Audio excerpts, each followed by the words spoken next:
আপা আসসালামু আলাইকুম। ফোন করছিল, বলো কি? না না না, তখন চাপ পড়ে গেছে, সরি। ও কাদের ভাই ফোন রেখেছিল, তখন আবার হ্যাঁ চাপ হ্যাঁ, পড়ে হঠাৎ গিয়েছিল, সরি। আচ্ছা আচ্ছা, জি জি আপা। ঠিক আছে। ওরা কিন্তু ওই সব জায়গায় আবার তৈরি হচ্ছে, আর শুধু আগুন দিয়ে পোড়াবে সব, হ্যাঁ হ্যাঁ বুঝছো?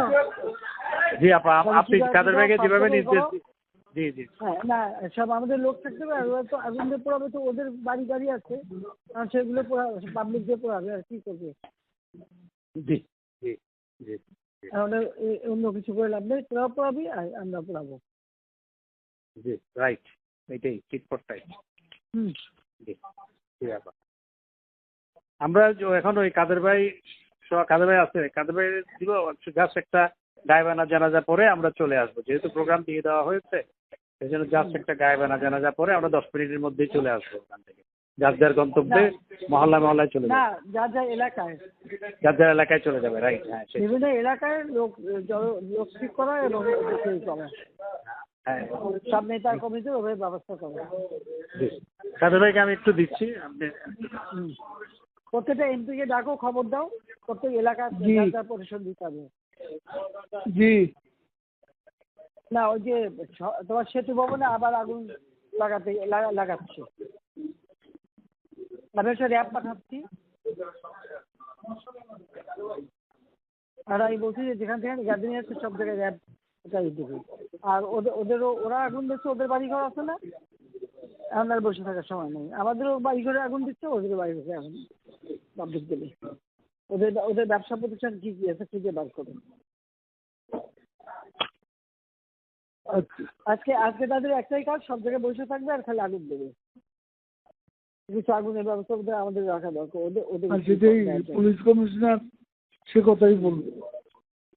হুম। জি, তো আমাদের তো ঠেকাইতে হবে। হ্যাঁ, না আমরা মাঠে না থাকলে পুলিশ ওরা পারবে না। আর এমনি র্যাবকে বলে দিচ্ছে হেলিকপ্টার দিয়ে ওখানে ই করবে। আর বিজিবি বলছে যেতে, বিজিবি একবার আগুন দিচ্ছে, পোড়াইছে, আবার আগুন দিচ্ছে।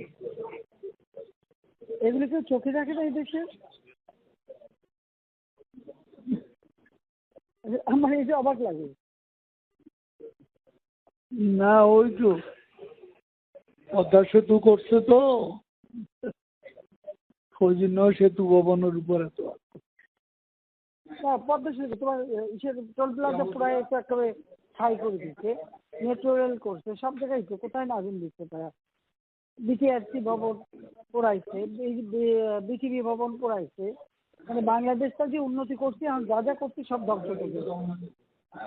এটা বলো যে জনগণকে বলো যে আপনাদের জন্য যেটা করা হচ্ছে আজকে এরা সেইগুলি পড়ায় শেষ করে দিচ্ছে। আর আমাদের সাথে কথা হয় একরকম, তারা চলে যেয়ে করে আর একরকম। আলোচনা করে তো এর ভিতরে করে নেতাও নেই, কেউ নেই। এখন খালি আগুন যে এটা বলে ওটাও বলতে হবে তোমার, যে আলোচনা তো ইসের মাধ্যমে সবসময় চলতেছিল। ওরা যারা আসে কথা যা দেয়, যাই আবার সেটা করতে পারে উল্টো করে। ঠিক আছে।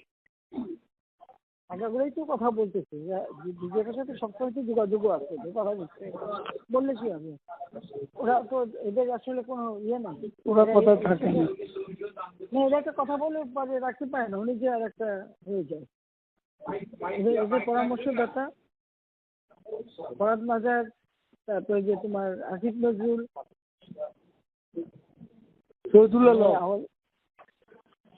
সংসদের সামনে শহীদুল আলম কতগুলো অভিনয় শিল্পীর নামে হ্যাঁ বেশ কিছু ওখানে দাঁড় করাইছিল।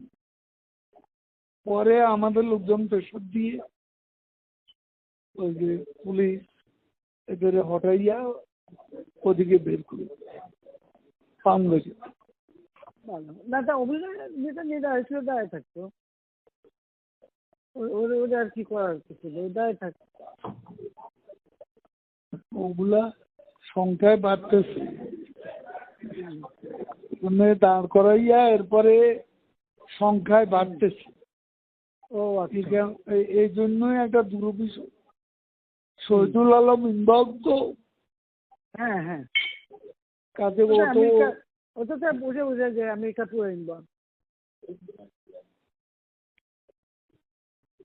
আমরা তাহলে 23-এ যাই, একটু গায়েবানা জানাজাটা পড়ে আসি। করো। জি জি, আসসালাম।